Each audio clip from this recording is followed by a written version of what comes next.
हिस्सा कल तो बताए थे, लेकिन सिंगरौली मध्य प्रदेश में है और सिंगरेनी आंध्र प्रदेश में है। अगर पीपीटी में किसी का है तो गलत है। मॉडर्न में क्या चल रहा है? हाँ, सिंगरौली बोलते हैं उसको, राष्ट्रीय आंदोलन। तो अभी तो मेडाइवल भी बाकी होगा ना, एनिशियंट बचा होगा, बिहार का इतिहास बचा होगा, है ना? सब बचा है ना, तो फिर कैसे करे खत्म हो गया? मॉडर्न खत्म होगा। भूगोल भी लगभग लगभग समाप्त हो जाएगा, मतलब भूगोल मेरा सही है, मैक्सिमम 10 क्लास जाएगा, क्योंकि आप लोग बहुत स्लो समझ रहे हैं, तो हम करने को तो बहुत फास्ट कर ही देते हैं।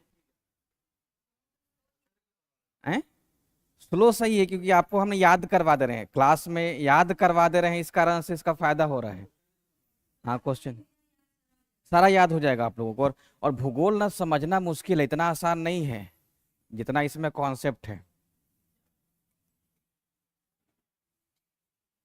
और कोई विषय पढ़ने का मन हो तो बताइए, पॉलिटी करवा देते हैं। अगर पॉलिटी पढ़ना है, कुछ एक आध सप्ताह पढ़िए पॉलिटी भी, हम क्लास के बाद पूछते हैं, बात करते हैं, ठीक है ना? एक और क्लास कितना पढ़िएगा फिर? भूगोल 1.5 घंटा हो गया, हिस्ट्री 1.5 घंटा हो गया, 3 घंटा। पॉलिटी ऐड करवाते हैं, पॉलिटी कुछ दिन तक पढ़िए, फिर भूगोल का दूसरा हिस्सा चालू करेंगे, है ना? अब देखिए कौन पढ़ाता है यहाँ पे। पॉलिटी जरूरी है। अच्छा, हम बतियाते हैं। आप लोग का क्या क्या चल रहा है? सिर्फ अभी हिस्ट्री और ज्योग्राफी ना? हिस्ट्री और ज्योग्राफी, और अभी बाकी हो गया पॉलिटी। पॉलिटी हो गया, फिर साइंस हो गया ना? साइंस पूरा, फिजिक्स केमिस्ट्री बायोलॉजी बाकी होगा, और इकोनॉमिक्स। कम से कम एक सप्ताह तो क्लास चलनी चाहिए आप लोगों का ना, जिसमें थोड़ा बहुत जीडीपी वगैरह पता चल जाए, रेपो रेट क्या है, रिवर्स रेपो रेट क्या है, और करंट अफेयर्स भी पूछता है, और मैथ और रीजनिंग। मैथ नहीं है? मैथ है ना, रीजनिंग भी है, और पैसेज वगैरह भी है ना हिंदी का, तो वो सब अभी कराना बाकी है ना? ना इजी, या एक आध लोग के लिए, जो सबके लिए इजी है, सब लोग बना लीजिएगा। हैं? थोड़ा बहुत 2-4 दिन प्रैक्टिस कर लीजिएगा, लेकिन फिर भी इतना है ना, आपका सिलेबस अभी बचा हुआ। मैथ मैथ भी मान लीजिए कम से कम 10 से 15 दिन चलेगा ना। 5 दिन में तो मैथ पढ़ नहीं पाइएगा, 10 दिन चलेगा ही। रीजनिंग भी 10 दिन चलेगा ही, तो समय आपका इस हिसाब से कम है। मेरा देखिए, अब जो बच गया वो फिजिकल ज्योग्राफी बच गया, भौतिक भूगोल बच गया है। एक सप्ताह का क्लास चला देंगे, कंप्लीट हो जाएगा, उसी में कर देंगे, भौतिक में ही, ठीक है ना? वर्ल्ड हिस्ट्री में सिर्फ आप लोगों को ना महाद्वीप पढ़ना रहेगा, महाद्वीप। अब देखिए, वर्ल्ड हिस्ट्री में जैसे मान लीजिए आप लोग जलधारा पढ़ेंगे, तो सब भौतिक भूगोल में आ जाएगा। क्लाइमेटोलॉजी हो गया, ओशियनोग्राफी हो गया, इसी में चला आएगा। और महाद्वीप वगैरह अलग से बता देंगे, सारा कंप्लीट हो जाएगा, छोड़ेंगे कुछ भी नहीं। समझ गए? तो सिलेबस आप लोग का तय समय पे खत्म हो जाएगा। मेरा अब अंतिम फेज ही चल रहा है। अंतिम फेज कहने का मतलब, भारत में क्या बच गया? एक तो नदी बच गया, उद्योग बच गया, परिवहन बच गया, कृषि बच गया। कृषि भी पढ़ेंगे ही, नोट्स दे देंगे तो नहीं पढ़ लेंगे कृषि का? तो पहले हम नोट्स दे देते हैं, फिर समझा देंगे। जैसे हैं? अच्छा, नोट्स है आपके पास? तो हम जो नोट्स देंगे उसको एक बार पढ़ लीजिएगा तो समझा देंगे, बीच में तब तक पॉलिटी एक आध सप्ताह करिए क्लास। हैं? एक आध सप्ताह पॉलिटी कर लीजिए। जैसे मान लीजिए कि उसमें संवैधानिक विकास है, प्रस्तावना है ना, मौलिक अधिकार, डीपीएसपी, कुछ हिस्सा पढ़िए पॉलिटी का भी। एकदम से भूगोल भूगोल करना भी ठीक नहीं है ना? एकदम से भूगोल समझ में आएगा, मजा आएगा, वो अलग बात है, लेकिन आप लोग को एग्जाम निकालना है, समझ गए? तो इसीलिए हैं? अभी तो इस क्लास के बाद पूछते हैं कि साइंस का क्या पॉलिटी करवा दें? अच्छा पॉलिटी करवा देते हैं। भूगोल में सब बन जाएगा, और अगला क्लास भी जल्दी मतलब ज्यादा समय नहीं लगेगा, आप लोग को जो समझाना था बन रहा है ना सारा। हाँ अब हम क्या करेंगे ना, जैसे भारत का स्ट्रक्चर पढ़ाए थे उसका आपको नोट्स दे देते हैं। इस एक सप्ताह में मान लीजिए पॉलिटी चलते रहेगा और भूगोल का प्रिंटेड नोट्स टाइप में मिलते रहेगा, तो उसको पढ़िए और फिर एक सप्ताह में फिर आएंगे ना तो आपके पास पहले से नोट्स अवेलेबल रहेगा, जल्दी रिवीजन कर लीजिएगा। क्योंकि उसमें जैसे भौतिक भूगोल जब शुरू करेंगे तो जब ब्रह्मांड पढ़ाएंगे ना, तो ब्रह्मांड का पहले से आप लोग पढ़ लीजिएगा तो समझाने में बहुत आसान रहेगा, फिर हम याद करा देंगे हैं। हाँ उसमें पढ़ाएंगे सारा। हिस्ट्री में सारा फैक्ट्स वगैरह याद हो गया, हिस्ट्री का सारा फैक्ट याद हो गया आप लोगों को। वास्को डी गामा भारत कितनी बार आया था, कब कब आया था, नहीं तीसरी बार कब आया था, सब याद हो गया आप लोगों को। दूसरा पुर्तगाली यात्री भारत आने वाला, नहीं पुर्तगाली पूछ रहे हैं तो आप डच कह रही है। भारत आने वाला दूसरा पेड्रो अल्वारेज कैब्रल है ना, सब याद की रहिएगा, सब सवाल पूछा जा सकते हैं। कर्नाटक का 3 युद्ध हुआ है, उसमें भी 4 युद्ध है अंदर में, है ना, तो वो सब याद किए रहिएगा। सब सबको याद करने का अच्छे से जोड़ जाड़ के तरीका है, याद हो जाता है। चारों युद्ध याद है, कर्नाटक के युद्ध के अंदर 4 जो युद्ध हुआ है, तो 3 भी याद है आप लोगों को, नहीं याद है ना, तो साथ साथ याद करते चलिए। कल हम लोग कोयला पढ़ लिए थे पूरा।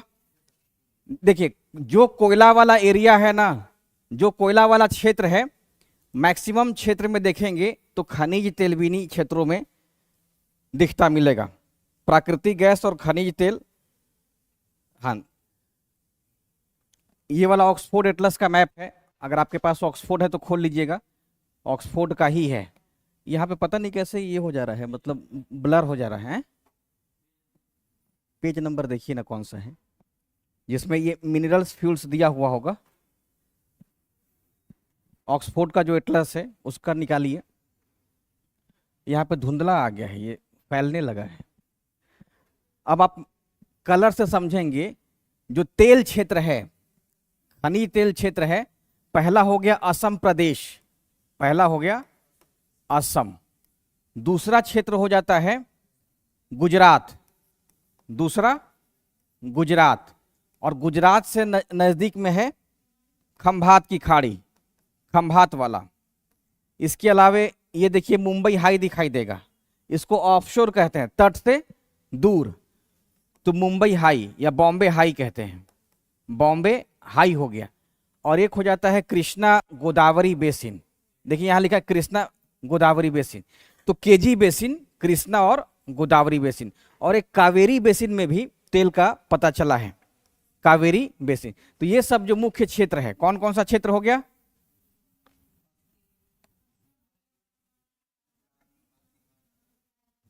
कौन कौन सा क्षेत्र हो गया, पहला क्षेत्र हो गया असम, असम, दूसरा हो गया गुजरात, तीसरा खंभात की खाड़ी, चौथा मुंबई या बॉम्बे हाई हो गया, पांचवा कृष्णा गोदावरी बेसिन और छठा कावेरी बेसिन। इन जगहों पे मुख्यतः भारत में तेल का उत्पादन किया जाता है, तेल निकाला जाता है। क्लियर हो गया।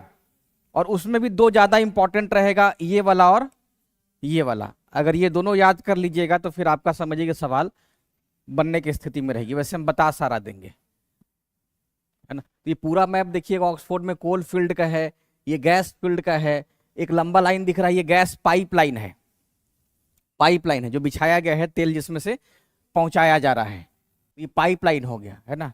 ये बिंदु बिंदु वो लिग्नाइट का जगह है, लिग्नाइट का केंद्र मुख्यतः भारत में कहाँ कहाँ पे है, लिग्नाइट वाला, और ठीक है तमिलनाडु का नेवेली है, ठीक है, जम्मू कश्मीर का बालाकोट, कालाकोट, कालाकोट। तो भारत में कोयले के बाद क्या है, दूसरा मुख्य जो साधन है वो पेट्रोलियम है। ये सब तो कल हो ही गया था ना। मुख्यतः इसका क्षेत्र देखिए, पहला हो जाता है असम प्रदेश। तो असम में सबसे पहली बार माकू में 1867 में तेल निकाला गया था, लेकिन यह तेल का जो खोला गया, लेकिन यहाँ से ज़्यादा उत्पादन नहीं किया जाने लगा। 1889 में दिग्बोई में तेल मिला था। उस समय क्या हुआ कि वहाँ पे रेलवे लाइन बिछाया जा रहा था, और रेलवे लाइन जब बिछाया जा रहा था तो हाथी से सारा सामान ढुलाई होता था। तो अचानक से अंग्रेज देखे कि हाथी का जो पैर है उसमें कुछ चिपचिपा पदार्थ लगा हुआ है। तो उसी के बाद मालूम चला कि हाथी जिस जगह से आ रहा है, उस गड्ढे से एक जगह से आ रहा था, दलदल से, तो वहां पे तेल का भंडार पता चला है। तो तेल को हम लोग डिग करके निकालते हैं, डिगिंग कहते हैं। डिग मतलब खुदाई करना, तो उसी से इसका नाम क्या हो गया, डिग बोई, है ना। तो 1889 में दिग्बोई में तेल का पता चला था, रेलवे लाइन के निर्माण के पश्चात, है ना। और इसके बाद से भारत में तेल का उत्पादन किया जाने लगा। ठीक है, इतना याद रखेंगे। दिग्बोई, दिग्बोई कहाँ पे है, गुजरात में है, असम में है, केरल में तो नहीं है, ठीक है। और अब देखिए असम में कहाँ कहाँ पे तेल का उत्पादन किया जाता है। पहला तो दिग्बोई आपको याद ही रहेगा, नाहरकटिया क्षेत्र, नाहरकटिया में तेल का उत्पादन किया जाता है। मोरान हुगली, हुगरी जान है, मोरान हुगरी जान क्षेत्र हो गया। रुद्र सागर लकवा क्षेत्र, जिसमें शिव सागर मुख्य है, और सुरमा घाटी क्षेत्र में 2 जगह से तेल का उत्पादन किया जा रहा है। मेनली आप लोग ये सब याद रखेंगे, ऊपर का तीनों, तो ये ठीक रहेगा टीचर एग्जामिनेशन के लिए। बीपीएससी देना है तो 5 याद रखिएगा, जिनको बीपीएससी देना है वो 5 याद रखेंगे। तो असम का जो तेल क्षेत्र हो गया, असम का जो तेल क्षेत्र हो गया, वो मुख्यतः इन क्षेत्रों में होता है, चाहे दिग्बोई रहे, चाहे हुगरी जान मोरान रहे, है ना, चाहे रुद्र सागर लकवा का क्षेत्र रहे, ये सब का सब असम का ही तेल क्षेत्र है। अब ये समुद्र में है या फिर स्थल पे है, समुद्र में कैसे है, ये स्थल हो गया ना। तो इसका मतलब क्या हो गया, तेल का क्या यहाँ पाया जाएगा, कुआं। डिगिंग करके जो गड्ढा होगा ना, तो इसका जो मान लीजिए कि ये सतह हो गया, और सतह से फिर खुदाई करके जो तेल का रिजर्व होगा, वहां से तेल का प्रोडक्शन किया जाएगा। तो इसीलिए देखिएगा लाइन एग्जाम में लिखा रहता है या किताब में, तेल का कुआं, तेल का कुआं। तो तेल का कुआं का मतलब हो गया कि जमीन के अंदर तेल का भंडार है, और हम लोग डिग करके, खुदाई करके तेल का उत्पादन करते हैं। वहां पे भी वही होगा, लेकिन उसमें क्या है कि ऊपर में क्या है, जल है ना। तो एक तो जो उसका सरफेस है वहां पे खुदाई करना पड़ेगा, फिर जलीय भाग को पार करने। तो यानी कि इसका मतलब ये हो गया कि स्थल पे जो तेल निकल रहा है वो मैक्सिमम देखिएगा तो 200 मीटर के आसपास में, और ये 2000 मीटर तक रहता है, 2000 मीटर तक। लेकिन सागर में निकालना क्या हो गया, और खर्चीला हो गया, खर्चीला हो गया ना, तो सस्ता पड़ेगा या महंगा पड़ेगा, फिर महंगा पड़ेगा। इसीलिए मुंबई हाई वाला जो तेल है ना, तो वो महंगा पड़ता है, क्योंकि वो एक तो तट से ये दूर है, तट से लगभग 180 किलोमीटर किताब में लिखा रहता है। मान लिया जाए कि 200 किलोमीटर ये होगा, 200 किलोमीटर हो गया, तो पहले समुद्र से बाहर लाने का एक अलग से खर्चा रहेगा, है ना। तो इस कारण से ये वाला क्षेत्र महंगा है। हम लोग ज्यादातर खनिज तेल जो मध्य पूर्व है, जैसे मान लीजिए कि सऊदी अरब है, सऊदी अरब है ना, यूएई है, तो यहाँ से हम लोग तेल का इंपोर्ट कर लेते हैं, वो पाइपलाइन के माध्यम से तेल आ जाता है, ठीक है। बड़ा बड़ा जहाज के माध्यम से भी लाया जाता है। तो भारत में जो पहला तेल क्षेत्र है वो असम प्रदेश है। एटलस में आप लोग देखते तो और अच्छा सा सारा जगह का नाम दिखाई देता है। एटलस खोलिए, आप लोग देखिए ना, दिख रहा है, दिया होगा किसी में जिसमें मिनरल्स होगा। ऐसा पेज देखिए जिसमें होगा, ऐसा देखिए। ये यहाँ पे ग्रीन करने का मतलब क्या हो गया है, प्लेन एरिया है, हाँ। और ये है, ये क्या हो गया, ये मग्न तट बोलते हैं, कॉन्टिनेंटल शेल्फ, कॉन्टिनेंटल शेल्फ हो गया, मग्न तट, ठीक।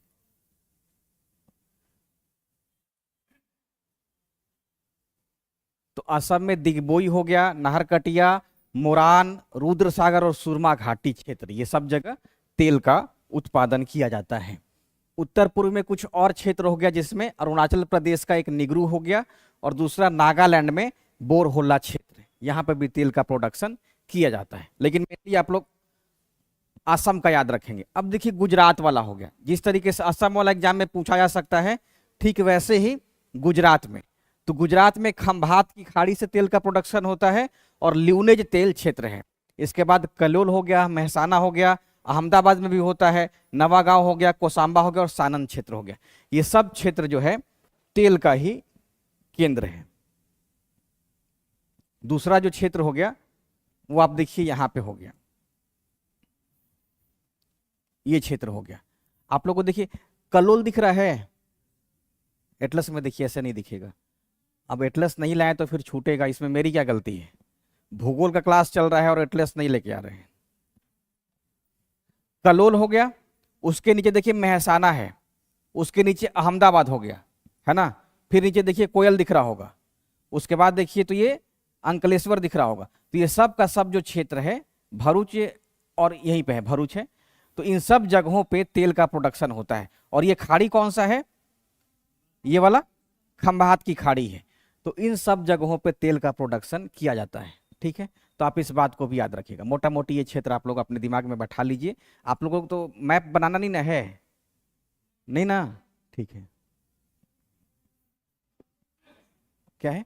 बस केवल पूछा जाएगा, आप उसमें ये याद रखना है ना कि दिग्बोई केरल में मत कर दीजिएगा, है ना। ठीक वैसे ही अंकलेश्वर पूछेगा तो पंजाब नहीं कर देना है।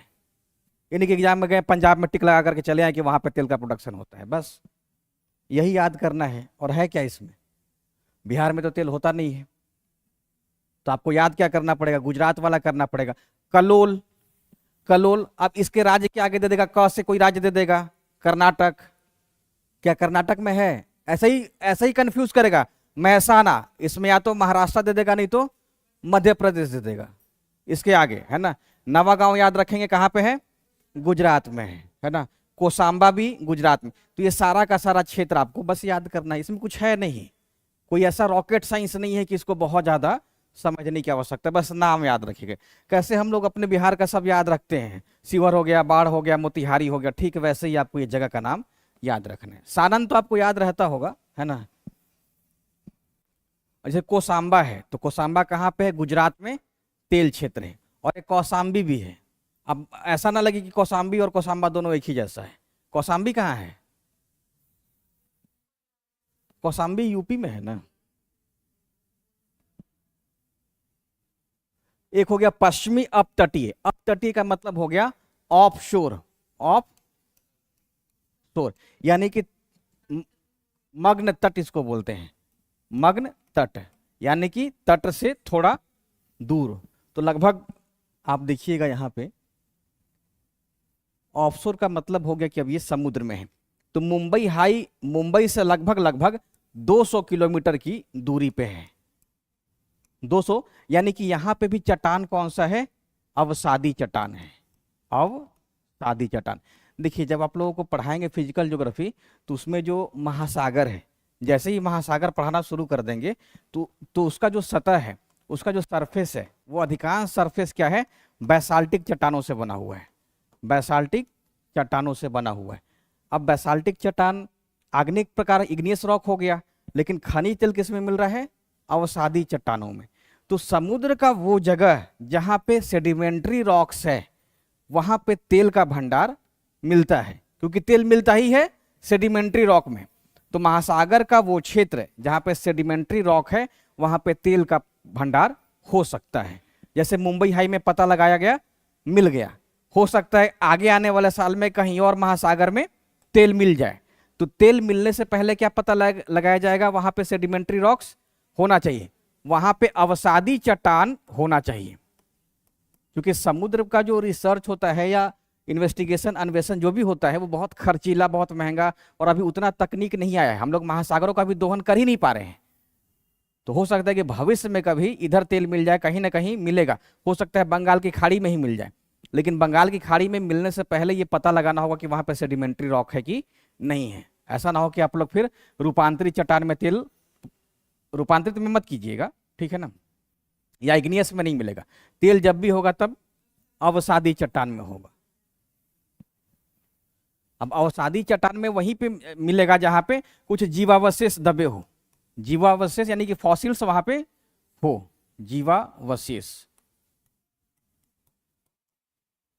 किनको जमहैया आने लगा, ज्यादा मत थकिए, अभी तो स्टार्ट ही किए हैं, समझ लीजिएगा, आपको याद हो जाएगा। अदरवाइज एग्जाम में ना बस केवल कन्फ्यूजन होगा, सिर्फ कन्फ्यूजन होगा कि अंकलेश्वर आपको नजर आने लगा उस समय, फिर महाराष्ट्र में।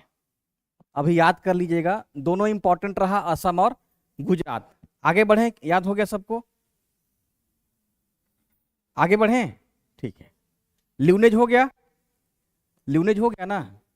अब देखिए ल्यूनेज ऐसा ना लगे कि ये यूरोप का कोई शहर है, ये अपने गुजरात का ही तेल क्षेत्र है, ठीक है। कई बार नाम पश्चिमी वाला होता है तो लगता है कि कहीं बाहर मत हो। अब पूर्वी तटीय क्षेत्र में ये जो प्रोडक्शन हो रहा है वो 1975 के बाद ये सब जगह मिला है।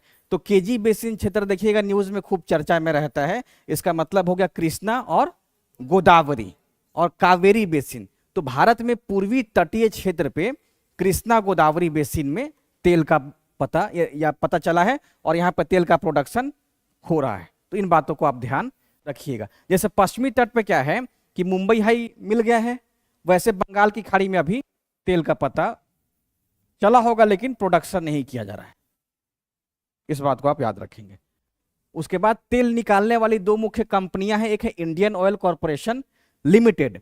ये कंपनी गुवाहाटी, बरौनी, कोयली, हल्दिया, मथुरा इन सब जगहों पे तेल का जो है तेल का क्या करेगी, यहाँ पे मतलब कि तेल का उत्पादन कर रही है, तेल का उत्पादन प्लस मार्केटिंग यानी कि विपणन। विपणन जैसे जितना भी तेल का जो पेट्रोलियम है, यहाँ पे क्या है इसका नाम, पेट्रोलियम क्या है सेंटर, पेट्रोल पंप। तो जो पंप है वहां पर देखिएगा रिलायंस होगा तो हरा हरा दिखाई देगा, पेट्रोल पंप है ना, या फिर आपको लिखा मिलेगा इंडियन ऑयल कॉरपोरेशन। तो ये सब तेल का उत्पादन, विपणन, परिवहन इत्यादि करती है ना। अब जैसे ये पूछेगा कि अपना बिहार का जो बरौनी है, यहाँ पे तेल मार्केटिंग करने का काम कौन कर रही है, तो इंडियन ऑयल कॉरपोरेशन लिमिटेड। यहाँ पे रिलायंस कर रही है क्या, नहीं कर रही है, रिलायंस नहीं कर रही है। तो IOC, IOC याद रखेंगे। बरौनी किस जिला में है, बेगूसराय में है, बेगूसराय में, हाँ सबको नहीं पता था ना। अब ब्लैक रेवोल्यूशन, अब ब्लैक रेवोल्यूशन मतलब क्या हो गया, पेट्रोलियम से जुड़ा हुआ है। पेट्रोलियम में 10% अगर एथेनॉल मिलाया जाए तो ये क्या हो गया, काली क्रांति हो गया, काली क्रांति। अब इसी को आप कृष्ण क्रांति भी कह सकते हैं, कृष्ण क्रांति। अब इसमें क्या फंसने का डर होता है, कोयला से। तो हम लोग चाह के भी कोयला प्रोडक्शन कर सकते हैं क्या, मतलब बना सकते हैं क्या, क्योंकि उसको बनने में लाखों करोड़ों साल लग रहा है। तो क्रांति कोयला से तो होगा नहीं, ठीक है। तो अब क्या है कि पेट्रोल भी नहीं बना सकते हैं, तो उसमें 10% क्या किया जाए कि एथेनॉल का मिश्रण किया जाए, है ना।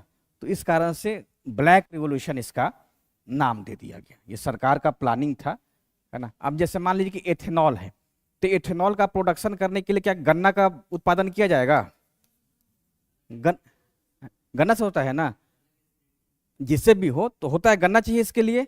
तो अब क्या है कि सरकार किस पे फोकस करेगी, बड़े क्षेत्र में गन्ना का उत्पादन करेगी, है ना। तो इसीलिए इसका नाम एक जोड़ दिया गया, रिवॉल्यूशन, क्रांति करें। अब इसी से तुलना कीजिए कोयला से, कोयला में क्या मिलाया जा सकता है, कुछ नहीं। क्या मिलाएंगे, कुछ नहीं। पेट्रोल में मिला सकते हैं एथेनॉल 10% का, तो क्रांति आएगा पेट्रोल में। अब पाइपलाइन याद रखेंगे, एक ही पाइपलाइन TRE के लिए या BPSC के लिए भी, सिर्फ नहरकटिया नूनमाटी बरौनी पाइपलाइन बिहार से होकर के गुजरती है, बस एक ही। जो बन जाएगा वो बाद में पूछा जाएगा, जब बन जाएगा तब। नहरकटिया नूनमाटी बरौनी पाइपलाइन बिहार से होकर के गुजरती है। तो नहरकटिया कहां पे हो गया, गुजरात की असम। नहरकटिया कहां पे हुआ, गुजरात। और बताइए कोई, नहरकटिया कहां पे हुआ, असम में ना, असम में देखे ना, दिग्बोई हो गया, नाहरकटिया हो गया, हुगलीजान मुरान हो गया, ये सब हो गया। तो अभी आप लोग देखे, फिर आप गुजरात कह रहे हैं। गुजरात में क्या देखे थे? गुजरात में आप लोग देखे मेहसाना, है ना, गुजरात में आप लोग देखे अंकलेश्वर, गुजरात में आप देखे नवागांव देखे, सानंद देखे, है ना, तो ये सब जगह देखे।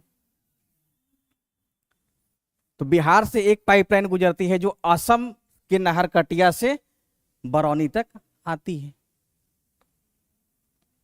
अब भारत में प्रमुख तेल शोधन केंद्र, आप लोग क्रूड ऑयल का नाम सुने हैं?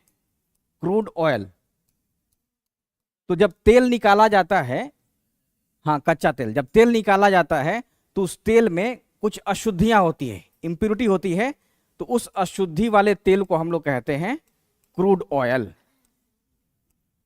है ना। अब इस क्रूड ऑयल को पाइपलाइन के माध्यम से जो ऑयल रिफाइनरी होता है, तेल शोधन केंद्र होता है, वहां पे लाया जाता है, और लाने के बाद उसको साफ किया जाता है और फिर जाकर के मार्केट में उपलब्ध होता है। तो भारत में वैसा तेल जो बंदरगाह के किनारे लगा दिया गया है, जिसमें जैसे वेस्ट बंगाल में हल्दिया हो गया, हल्दिया बंदरगाह के किनारे होने के कारण क्या है कि देश में भी जो तेल कहीं पे होगा तो उसको ला सकता है, और बाहर का भी तेल ला करके उसको साफ कर सकता है। अगर सस्ते में रिफाइन कर देगा तो क्या दिक्कत है? जैसे मान लीजिए कि सिंगापुर को अपने यहाँ साफ कराना महंगा पड़ता होगा तो भारत भेज देगा, ठीक है। तो बंदरगाह आधारित जो तेल शोधन केंद्र है, और ये आपके लिए इंपॉर्टेंट रहेगा, इसको याद रखिएगा, तेल शोधन केंद्र एग्जामिनेशन में पूछा जा सकता है। जैसे एक ही उसमें लाइन रहेगा कि निम्नलिखित में से कौन सा, जैसे बरौनी है, तो बरौनी बंदरगाह आधारित है या फिर कच्चा माल आधारित है या फिर बाजार आधारित है? बाजार आधारित है। तो इसी आधार पे आप लोग कुछ और अपने लिए सुरक्षा के लिए वैसे पूछने की संभावना रहेगी बरौनी का ही। बरौनी अगर आपको याद है कि वो बाजार आधारित है, क्योंकि बरौनी क्या है, न तो बंदरगाह के किनारे है और न ही बरौनी में तेल का उत्पादन किया जाता है। बरौनी में क्या है, एक रिफाइनरी लगा दिया गया है, एक क्या है वहां पे तेल शोधन केंद्र लगा दिया गया है, और तेल को मंगा करके साफ करके मार्केट में भेजा जा रहा है। तो बरौनी का जो तेल शोधन केंद्र हो गया वो बाजार आधारित हो गया। लेकिन हल्दिया कहाँ पे है? वेस्ट बंगाल में और समुद्र के किनारे है ना, तो इस कारण से ये बंदरगाह आधारित तेल शोधन केंद्र हो गया। विशाखापट्टनम भी बंदरगाह आधारित हो गया। कोच्चि, कोच्चि कहाँ पे है? केरल में है। बेंगलुरु, चेन्नई, ये सब आपको याद रहेगा। ट्राम्बे महाराष्ट्र, ठीक है। तो ये सब का सब जो क्षेत्र हो गया वो बंदरगाह आधारित तेल शोधन केंद्र हो गया है। एक बार देख करके एटलस में याद कर लीजिएगा। इसके अलावा रत्नागिरी यानी कि महाराष्ट्र में जो तेल है उसको ओमान भेजा जाता है ना। नागपट्टनम, तातीपाका, ये सब आंध्र प्रदेश में है, और वाडीनार में जो एसआर ऑयल रिफाइनरी गुजरात का है वहां पर तेल का शोधन करती है, ठीक है। ज्यादा नहीं याद कीजिएगा, ऊपर से एक आध याद कर लेंगे, बिहार के आसपास में जो भी रहे, जैसे हल्दिया का याद कर लीजिएगा, ठीक है। हाँ, विशाखापट्टनम याद कर लीजिएगा। अब एकदम से तातीपाका की तरफ मत बढ़िएगा, दो चार इधर से याद करके आप निकल लीजिएगा। उसके बाद बाजार में, तो बाजार में बरौनी हो गया, एक हो गया यूपी का मधुरा, और एक हो गया एमपी का बीना। ये तीन तेल शोधन कौन सा है? बाजार आधारित है। यानी बाजार कहने का मतलब कि यहां पे तेल का कुआं नहीं है, तेल का कुआं नहीं है, तेल का रिफाइनरी एमपी में। तो बरौनी, मथुरा और बीना। तो अब इन तीनों को याद रखेंगे। अब एग्जाम में एक और पॉइंट दे देगा यहां पे कि कौन सा तेल शोधन केंद्र बाजार आधारित नहीं है, कौन सा तेल शोधन बाजार आधारित नहीं है। तो न सिर्फ हल्दिया, इसके अलावा जो भी रहा, जैसे विशाखापट्टनम हो गया, पारादीप रहा, ताती, वो सब का सब किस में आएगा? बाजार आधारित नहीं है। तो ये तीन याद कर लेंगे, कम से कम ये तीन, ताकि अगर आयोग में ऐसा सवाल रहे कि बाजार आधारित कौन सा है या कौन सा नहीं है, तो उसमें आप सही कर सके, ठीक है ना। तो बरौनी हो गया, मथुरा हो गया और बीना हो गया। अब कच्चा माल वही हो गया जहां पे तेल का प्रोडक्शन किया जा रहा है, जैसे दिग्बोई हो गया, बोंगाई गांव, नून माटी, नुमालीगढ़, कोयली, ये सब कच्चा माल आधारित तेल शोधन केंद्र हो गया। यानी कि यहाँ पे तेल का उत्पादन भी किया जा रहा है और तेल का रिफाइनरी भी है, दोनों चीज है, दोनों चीज है। दिग्बोई में तेल निकल रहा है, बोंगाई गांव में तेल निकल रहा है, ये सब नॉर्थ ईस्ट का ही है। गुजरात में कोयली है, तो यहाँ पे क्या है, तेल निकल भी रहा है और प्लस तेल का एक रिफाइनरी भी स्थापित कर दिया गया ताकि तेल को साफ करके बाजार में भेजा जा सके, है ना। तो यही मेन था। उसके बाद प्राकृतिक गैस, तो जहां जहां भारत में तेल पाया जाएगा, जहां जहां भारत में तेल पाया जाएगा वहां वहां भारत में प्राकृतिक गैस पाया जाएगा। कल हम बताए थे आप लोगों को कि पहले प्राकृतिक गैस है, उसके बाद खनिज तेल है और नीचे में जल है। सबसे नीचे क्या हो गया, जल, और उसके ऊपर में पेट्रोलियम हो गया और उसके ऊपर में नेचुरल गैस हो गया। तो जहां जहां प्राकृतिक गैस मिलेगा इसका मतलब है कि वहां वो क्षेत्र कौन सा है, पेट्रोलियम वाला ही क्षेत्र है। तो इसको आप अलग से याद मत करिए, वही मेन मान के चलिएगा। यानी कि भारत में गुजरात में होगा, असम में होगा, वहां से प्रोडक्शन किया जा सकता है ना। तो प्राकृतिक गैस का वितरण हो गया असम, मेघालय, खंभात की खाड़ी, गुजरात, बॉम्बे हाई हो गया। तमिलनाडु का एक क्षेत्र है पेरानगुलम और अंडमान निकोबार द्वीप समूह, तो ये सब वहीं पे है।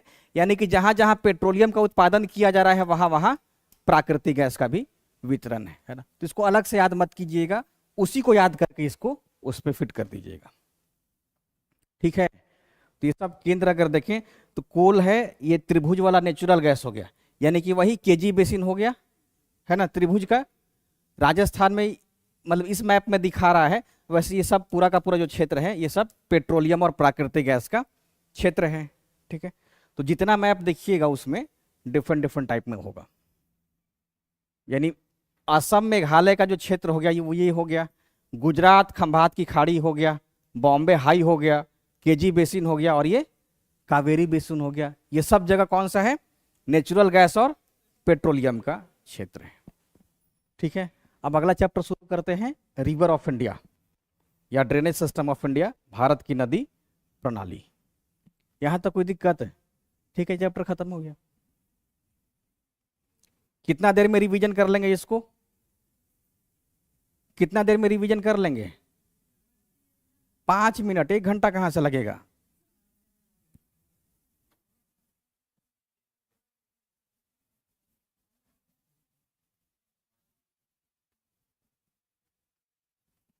आज डेट 10 तारीख है ना, 10 तारीख का तो इसमें पीडीएफ लगा ही नहीं है।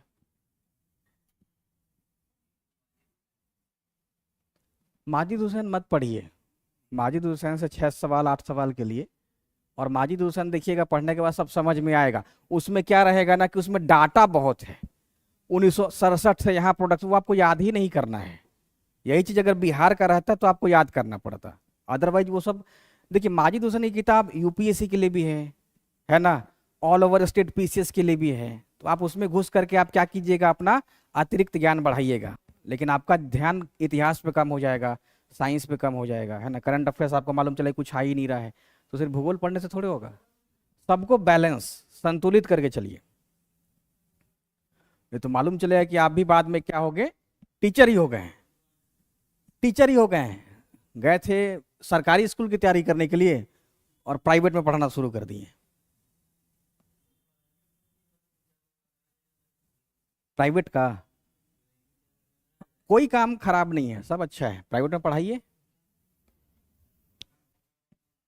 जैसे सरकारी स्कूल को झेलना वही उन्हीं लोगों के लिए संभव है ना जो उस परिवेश से आते हैं। अगर आप ग्रामीण पृष्ठभूमि से हैं तब सरकारी को झेल पाइएगा।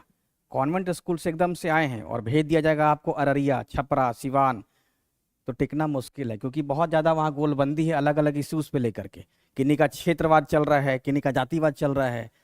अपर नीचे यानी कि कोई टीआरई 1 का आया है तो वो अलग गुट बनाया है, टीआरई 2 का अलग गुट बना हुआ है, 3 का अलग गुट बना हुआ है। अब उसमें हो जाता है पदवी का या पोस्ट का, कौन बड़ा है कौन छोटा है। अगर आप इन सबको झेल जाइएगा तो सरकारी में जाइए, और असल में आपका मोटिवेशन मिलेगा जब 1 तारीख को सैलरी आ जाएगा ना, वो सबसे जब बड़ा जो मोटिवेशन मिलेगा 1 से लेके 5 के बीच में जो सैलरी आ जाएगा वो हो जाएगा काम खत्म। पैसा नहीं रहेगा तो कहीं पे आप सही नहीं रहिएगा, और पैसा रहेगा तो हर माहौल को आप झेल लीजिएगा। नहीं तो अभी जो पे कमीशन है उसमें 45,000 मिल रहा है 12वीं क्लास के लोगों को। नहीं 45,000 आ रहा है खाता में, खाता में तो 45,000 का हम देखें एक स्क्रीनशॉट मंगवाए थे, तो 45,000 का सैलरी है, काटने दीजिए, वो बाद में मिल जाएगा। वो काट के सरकार रखेगी नहीं, वो आप ही के सुरक्षा के लिए बाद में उसको दे दिया जाएगा।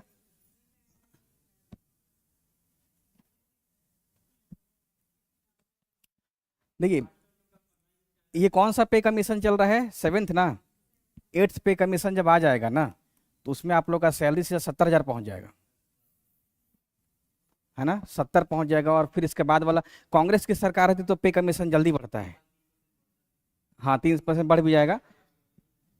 तो समझिए कि अभी 10 साल सरकार होती कांग्रेस की ना तो टीचर का वेतन अभी 80,000 पहुंच गया होता। भारत में आप वहां देखिए ड्रेनेज सिस्टम, भारत में क्या है, नदी प्रणाली है, भारत में नदी प्रणाली है। यहां पे सिस्टम वर्ड का इस्तेमाल इसलिए किया हुआ है कि जब भी हम नदी को पढ़ेंगे, हाँ उसके साथ साथ हम उसके पूरे सहायक नदी को भी पढ़ेंगे, ट्रिब्यूटरी को पढ़ेंगे, यानी कि उसकी सहायक नदियों को भी पढ़ेंगे, है ना। और सहायक नदी जब पढ़ लीजिएगा तो उसको हम लोग एक सिस्टम के तहत अध्ययन करेंगे, इसी कारण से इसको हम नदी ना कह के अपवाह तंत्र कहते हैं। अब भारत में क्या है कि भारत में चूंकि नदी जो बहती है उसमें मुख्य कारण क्या होता है, नदी के बहने के पीछे मुख्य कारण क्या है, ढाल, वो एक स्लोप के सहारे बहती है, ढाल के सहारे बहती है। तो ढाल के आधार पे भारत में नदी को 4 भागों में बांट दिया जाता है। वो नदी जो हिमालय क्षेत्र से निकल रही है ना, वो नदी जो हिमालय क्षेत्र से, जैसे मान लीजिए कि हिमालय का मैप डाले हैं कि नहीं डाले हैं, तो अब जैसे इसको समझिएगा, हिमालय हो गया यानी कि वहां से नदी निकल रही है, एक हो गया अरावली, तो अरावली से 2 दिशा में नदी निकल रही है, एक तो अरावली के पश्चिमी ढाल से लूनी नदी निकलती है, पूर्वी ढाल से बनास नदी निकलती है। पश्चिमी घाट पर्वत, आप देखिए भारत में पश्चिमी घाट पर्वत से जो ढाल से नदी निकल करके कहाँ जाती है, बंगाल की खाड़ी में, और कुछ नदी कहाँ जाएगी, अरब सागर में जाती है। तो एक ढाल ये हो गया। और सतपुड़ा, महादेव और मैकाल, जैसे मान लीजिए नर्मदा नदी है, जैसे ताप्ती हो गया, जैसे सोन हो गया, ये सब नदी कहाँ से निकल रही है, सतपुड़ा, महादेव और मैकाल से। तो भारत में नदी के जो सिस्टम है उद्गम क्षेत्र के आधार पे या ढाल के आधार पे 4 भागों में हम बांट देते हैं। अब जैसे हिमालय हो गया, तो हिमालय की नदियों में जैसे गंगा हो गया, है ना, गंगा हो गया, सिंधु को भी इसी में रख देते हैं, ब्रह्मपुत्र को भी हिमालयन में ही रख देते हैं, है ना। तो गंगा, सिंधु, ब्रह्मपुत्र, इसके अलावे जैसे यमुना हो गया, उसके बाद क्या हो गया, गंडक हो गया, है ना, घाघरा हो गया, रामगंगा हो गया। तो इन सब नदियों का जो उद्गम क्षेत्र है वो हिमालय है। तो हिमालय से जो ढाल मिल रहा है उस ढाल के सहारे नदी बहती है। अरावली से भी नदी बहती है, जैसे लूनी, जैसे बनास। पश्चिमी घाट पर्वत से कौन कौन सी नदी निकलती है, 4 बड़ी नदियां दक्षिण की, है ना। सोन कहां निकाल रहे हैं, सबसे पहले गोदावरी का बनाइए, पूरा का पूरा, केवल गोदावरी, कृष्णा, कावेरी नहीं, से नदी हो गया, जितना भी गंगा नाम, जैसे दूध गंगा हो गया, है ना, पंचगंगा हो गया, ठीक है, जैसे तुंगभद्रा हो गया, जैसे तुंगभद्रा हो गया, जैसे भीमा हो गया। तो इन सब नदियों का मुख्य सोर्स क्या हो गया, पश्चिमी घाट पर्वत हो गया। एक नदी का नाम आप लोग सुने हैं, वैगई, प्रायद्वीपीय भारत की नदी है। आप लोग शरावती नदी का नाम सुने हैं, शरावती सुने ही नहीं है, कर्नाटक में नहीं सुने हैं, अच्छा। आप लोग इसका नाम सुने हैं, भरतपुझा का, हाँ, पंबा, जैसे पेरियार सुने हैं, जैसे मांडवी, जैसे जुआरी। तो ये सब नदी क्या है, पश्चिमी घाट पर्वत से निकलती है। सतपुड़ा, महादेव, मैकाल में मुख्यतः 3 नदियों के बारे में जानेंगे, एक नर्मदा हो गया, ताप्ती हो गया और सोन हो गया। तो उद्गम क्षेत्र के आधार पर भारत में 4 प्रकार की नदियां दिखाई देंगी। अब देखिए इसमें एक सवाल ऐसा पूछा जा सकता है कि वह नदी जो हिमालयन रिवर सिस्टम का पार्ट नहीं है, तो उसमें क्या विकल्प हो सकता है, सोन का होगा, नर्मदा का होगा, कावेरी हो सकता है। तो आप लोग इसको बना लेंगे वैसा सवाल रहेगा। तो अगर ऐसा सवाल, तो ऐसा सवाल घटना चक्र में नहीं मिलेगा, सवाल ऐसा पूछा नहीं गया है, लेकिन अगर मान लीजिए ऐसा सवाल आए कि वह नदी जो पश्चिमी घाट का सिस्टम का हिस्सा नहीं है और उसमें नर्मदा भी रहेगा, क्या टीआरई 3 में आ गया है? क्या आया है? नहीं तो ये ऐसा नहीं हुआ, ऐसा नहीं। गंगा की कौन सी सहायक नदी जो प्रायद्वीपीय भारत से आती है ना, तो तो तो ऐसा नहीं हुआ। अगर इस प्रकार की नदी में, यानी कि उसका ओरिजिन, उस नदी का उद्गम ऐसा रहे, है ना, उद्गम ये सब नहीं रहे, यानी कि ये चारों नहीं रहे, न तो हिमालय रहे न तो अरावली। जैसे अब देखिए एक सवाल दे दे आपसे कि वह रिवर जो पश्चिमी घाट पर्वत सिस्टम के अंतर्गत नहीं आता है। अब जैसे मान लीजिए इसमें दे दिया ऑप्शन ए में मांडवी, ऑप्शन ए बी में जुआरी, एक कहते हैं गोदावरी, और एक देते हैं नर्मदा या ताप्ती या गंगा या कुछ भी, तो नर्मदा। तो इसमें इसका उत्तर क्या हो जाएगा? नर्मदा हो जाएगा, क्योंकि नर्मदा कहां से आ रही है? सतपुड़ा महादेव और मैकाल से आ रही है। तो ये क्या है? पश्चिमी घाट पर्वत प्रणाली का या उद्गम क्षेत्र इसका नहीं होगा, है ना। और जब ये आपको नहीं पता रहेगा तो आप इसमें गेस कीजिए, क्या तुक्का लगाइएगा, फिर आपको लगेगा ना कि पश्चिमी घाट तो नर्मदा तो जा ही रही है, ऐसा नहीं लगेगा? ऐसा तो लगेगा ही, क्योंकि नर्मदा कैसे बह रही है? नर्मदा पूरब से पश्चिम की ओर बह रही है ना। तो जब पूरब से पश्चिम की ओर बह रही है तो ये कहां जा रही है? अरब सागर में जा रही है ना। तो एक जगह वो पश्चिमी घाट पर्वत को क्रॉस करती है, ठीक है। वैसे पश्चिमी घाट पर्वत का विस्तार हम मानते हैं ताप्ती के दक्षिण से, लेकिन फिर भी आप लोग याद रखेंगे कि इसका विस्तार गुजरात तक भी कई लोग बताते हैं। तो आपको फिर यहाँ पे गेस करना पड़ेगा कि नर्मदा इस सिस्टम का हिस्सा नहीं है, तो ऐसा गेस कर लीजिएगा। या एक सवाल लिख लीजिए आप लोग, उस सवाल पे आप लोग 10-20 सवाल अपने से बना लीजिएगा। लिखिए, निम्नलिखित में से कौन सी नदी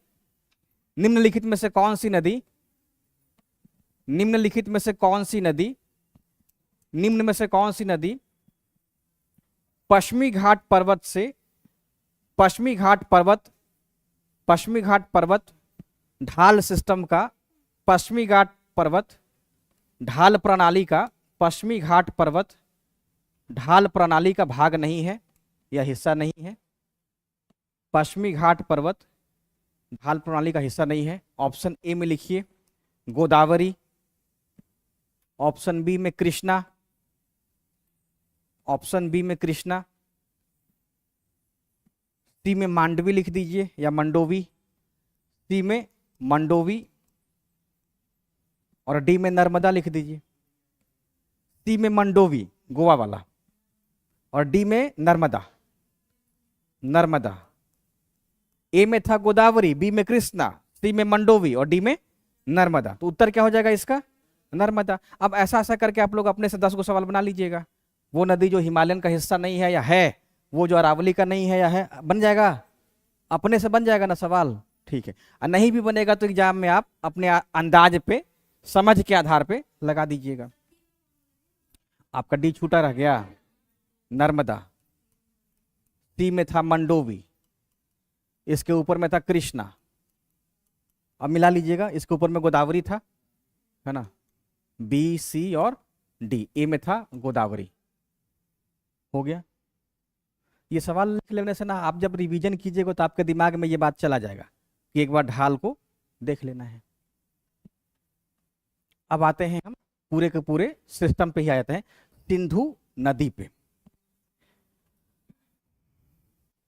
देखिए सिंधु नदी को रफली पहले देखिए। सिंधु नदी कहां से निकलती है? कैलाश पर्वत से, यानी कि बोखर हिमनद से निकलती है, ठीक है।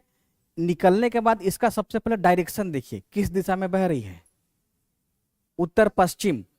सिंधु नदी अपने उद्गम से निकलने के बाद उत्तर पश्चिम दिशा में प्रवेश बहती है और इसके बाद भारत में प्रवेश करती है। अभी दिशा देखिएगा सिर्फ, बस आपको डायरेक्शन देखना है। और प्रवेश जब करेगी तो लद्दाख से होकर के ये नदी थोड़ा और ऊपर मान लीजिए, इसको यहां तक लाइए, हाँ यहां तक, फिर ये अरब सागर में जाकर के इसका माउथ हो जाता है, मुहाना हो जाता है। तो सिंधु नदी का भारत में ढाल कैसा हो गया? नदी को जब भी पढ़िएगा ढाल के अनुसार जरूर याद रखेंगे। ढाल जैसे अभी आप पूछे थे, बताया ना कि प्रायद्वीपीय भारत से आ रही है, तो सोन की दिशा कैसे हो गया? एक सवाल बीपीएससी में पूछा गया है, 67वीं बीपीएससी में।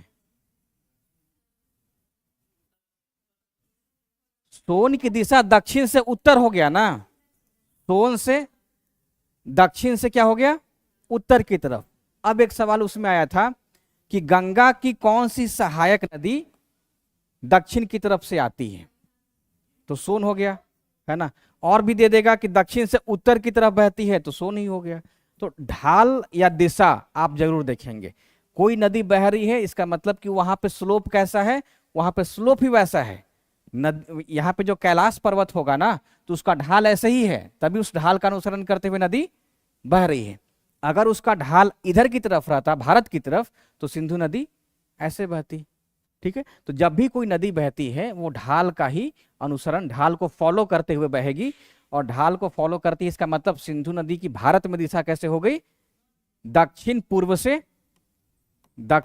से उत्तर पश्चिम, उत्तर पूर्व नहीं।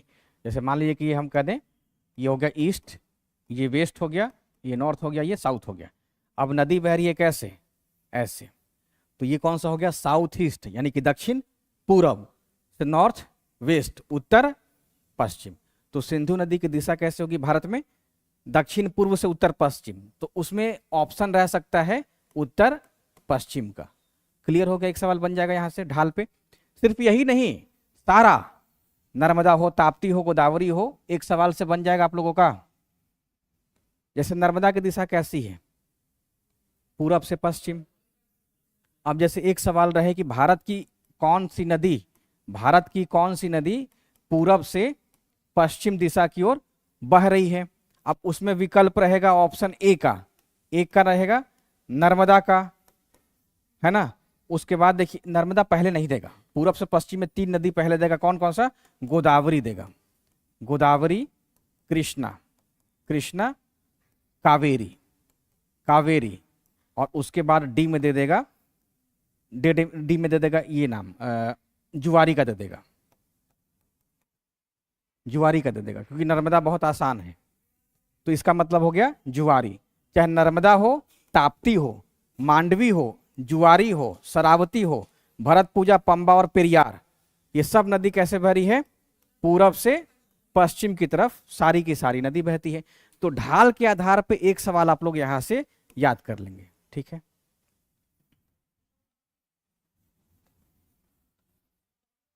नदी में पढ़ना क्या रहेगा आपको? सबसे पहला ध्यान रखिएगा उस नदी की ढाल कैसी है। दूसरा हो गया उसका ओरिजिन कहां से है, यानी कि उद्गम कहां से है ना। तीसरा हो गया उसका मुहाना, यानी कि माउथ कहां पे है, मुहाना।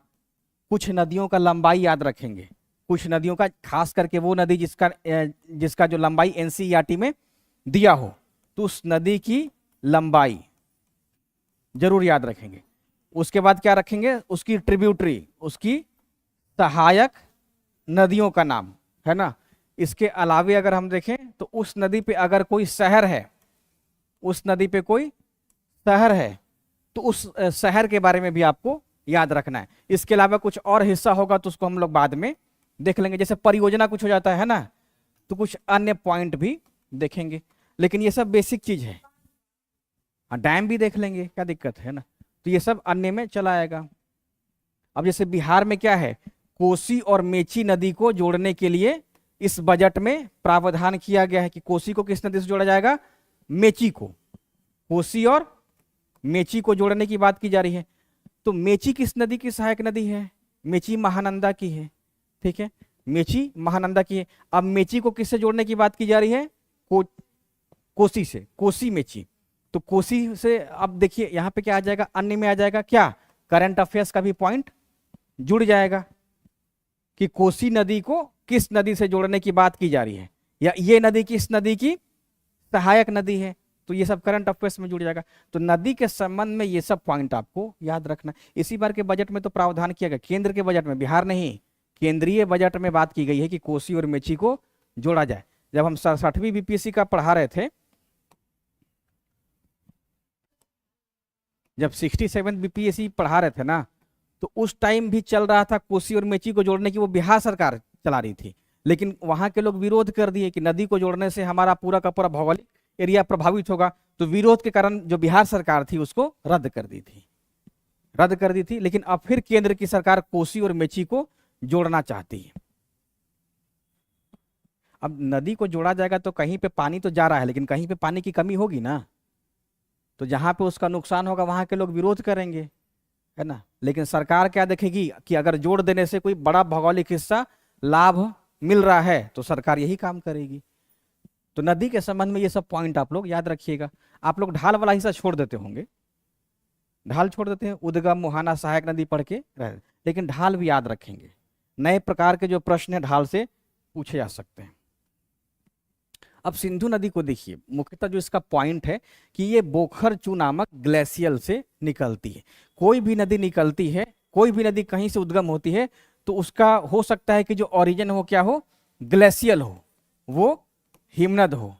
कोई नदी किसी बड़े झील से भी निकल सकती है। वैसी नदी का नाम बताइए जो झील से निकलती है। नर्मदा कौन सा झील से निकलती है? आप लोग गोमती का नाम सुने हैं, लखनऊ जिसमें बसा हुआ है ना। तो गोमती नदी किस झील से निकलती है? एक झील है जिसका नाम है फुलहर झील से गोमती नदी निकलती है। तो नदी का ओरिजिन झील भी हो सकता है, ठीक है। सिंधु नदी कहाँ से निकल रही है? ग्लेशियल से निकल रही है। पश्चिमी घाट पर्वत के पास मान लीजिए कि सोर्स नहीं है, तो वो नदी कौन सी हो जाएगी? वर्षा पर आधारित हो जाएगी। वर्षा यानी कि नदी का जो स्रोत है वो वर्षा भी, यानी कि नदी निकलेगी पतले धार के रूप में। हम गोदावरी का उद्गम देखे हैं तो वहां से बहुत पतला धार से निकलती है, आगे जाकर के फिर अन्य स्रोत से उसको पानी मिलता है, नदी चौड़ी होती चली जाती है, ठीक है। तो हिमालय क्षेत्र की मैक्सिमम नदी, सब नदी का जो ओरिजिन है वो सब हिमनद से ही निकलता है। चाहे गंगा हो, चाहे यमुना हो, चाहे कोसी हो, चाहे सतलज हो, वो सब का सब हिमनद से ही निकलती है। इसी कारण से क्या है, इसमें सालों भर पानी मिलता है। तो सिंधु नदी का जो उद्गम हो गया वो बोखरचू हिमनद हो गया। अब उसके बाद जब भारत में प्रवेश करेगी, ठीक है, तो लद्दाख और जास्कर के बीच से वो प्रवाहित होगी। आप लोग लद्दाख जास्कर के बारे में पहले पढ़ चुके हैं, है ना।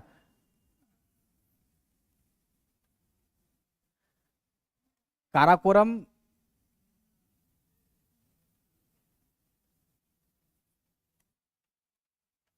काराकोरम हो गया, ये हो गया लद्दाख, और ये हो गया जास्कर। तो सिंधु जब निकलेगी बोखरचू से तो इन्हीं दो पर्वत के बीच से प्रवाहित होगी। यानी कि सिंधु नदी के उत्तर में कौन सा पर्वत है? लद्दाख, लद्दाख हो गया, और साउथ में जास्कर हो गया, जास्कर हो गया, और इन दोनों के बीच में सिंधु नदी का प्रवाह होता है। तो ये भी सवाल हो सकता है कि किन दो पर्वतों के मध्य से सिंधु नदी का बहाव हो रहा है, प्रवाहित हो रही है। तो लद्दाख और जास्कर, लद्दाख और जास्कर के बीच से सिंधु नदी बह रही है, ठीक है। तो अपने उद्गम स्रोत से निकल करके लद्दाख और जास्कर के मध्य से ये उत्तर पश्चिम दिशा में प्रवाहित होती है, और बाद में बुंजी नामक स्थान पे खाई बनाती है, गॉर्ज बनाती है, और पाकिस्तान में प्रवेश कर जाती है, ठीक है। उसके बाद इस नदी की क्या है? गॉर्ज का देखिए, सबसे पहले नदी जो है चौड़ी घाटी बनाती है। उस घाटी को हम लोग क्या कहते हैं? भी आकार की घाटी। अब यही भी आकार की घाटी जब और संकरा हो जाएगा, जब और, तो सिंधु नदी क्या है? ऊंचाई से गिरती है, और जब ऊंचाई से गिरेगी तो भी आकार की घाटी ना करके ये आपको ऐसा दिखाई देगा, मतलब एकदम संकरा घाटी दिखाई देगा। इसको हम लोग क्या कहेंगे? नदी का गॉर्ज कहेंगे, इसको हम लोग गॉर्ज कहेंगे। और कोई नदी और ऊंचाई से निकलती है, और ऊंचाई से निकलती है, तो वो और पतला काटेगी, तो वो और गहरा भी करेगी, और लेकिन जो दीवार रहेगा दोनों दोनों तरफ का, वो और क्या होगा? सीधा होगा। तो इसको हम लोग कहते हैं कैनियन, कैनियन, है ना। तो नदी के जो मार्ग की विशेषता के आधार पे जो घाटी बनता है, चौड़ी भी आकार की घाटी, भी आकार की घाटी। अब इसमें क्या है? ढाल बहुत कम है, ढाल बहुत कम है, तो ये हो गया भी आकार की घाटी। गॉर्ज में ढाल बहुत ज्यादा है, कैनियन में और ज्यादा ढाल है। इसका मतलब कैनियन में जो दीवार हो गया ये एकदम खड़ा ढाल हो गया, एकदम खड़ा ढाल हो गया। अब समझ में आ गया, ये तीनों नदी से ही संबंधित है, चाहे वी आकार की घाटी हो, गॉर्ज हो और कैनियन हो। यही चीज आप ग्लेशियर में पढ़िएगा तो ये वी आकार की घाटी ना होकर के यू आकार की घाटी। हिमनद क्या है, जब बहेगा तो यू आकार की घाटी का शेप देता है, क्योंकि नदी जो है वो बॉटम में भी अपर्दन करती है, इस कारण से सबसे सतह वाला पार्ट भी जो है घिस जाता है, अपर्दन उसका हो जाता है। तो ये पॉइंट आप लोग याद रखेंगे। तो वही कारण है कि सिंधु नदी जैसी बुंजी नामक स्थान पे गहरे गॉर्ज का निर्माण करती है, इसका मतलब कि वो ऊंचाई से नीचे की तरफ गिर रही है। और ये 3 देशों में प्रवाहित होती है, तो बहुत आसान है। जैसे कहां से निकल रही है, तिब्बत, तिब्बत चीन का पार्ट है, तो एक देश का नाम हो गया चीन प्लस भारत प्लस पाकिस्तान। तो सिंधु नदी वैसी नदी है जो 3 देशों से होकर के प्रवाहित होती है। एक और नदी जो 3 देशों से होकर बहती है, ब्रह्मपुत्रा, ब्रह्मपुत्रा, और सतलज भी हो जाएगा, सतलज भी हो जाएगा, 3 देशों से प्रवाहित होती है। सतलज का मुहाना भी तो पाकिस्तान ही ना है, जैसे मिथनकोट में मिलती है, तो मिथनकोट में 5 नदियों के साथ कौन मिलेगी, सतलज ही मिलती है। तो ये सब नदी कौन से है, 3 देशों से बहती है। तो फिलहाल सिंधु पे हम बात करते हैं। सिंधु नदी 3 देशों से होकर के प्रवाहित होती है। भारत का एकमात्र जिला जो लद्दाख का लेह है, सिंधु नदी भारत के सिर्फ एक ही जिले से होकर के प्रवाहित होती है, उसका नाम लेह है। अब इसमें याद रखेंगे आपको कि जम्मू कश्मीर नहीं करना है, सिंधु के संबंध में सिर्फ लद्दाख याद रखना है। जब ये यूटी नहीं था तब हम लोग जम्मू कश्मीर पढ़ते थे कि सिंधु जो है जम्मू कश्मीर से होकर के प्रवाहित होती है, लेकिन जैसे ही इन दोनों को बाइफरकेट कर दिया गया, अलग कर दिया गया, तो अब सिंधु नदी सिर्फ लद्दाख के लेह से ही प्रवाहित होती है। भारत में सिंधु का क्षेत्रफल नहीं याद करना है, लंबाई याद रखेंगे। भारत में इसकी जो लंबाई है 1114 किलोमीटर है।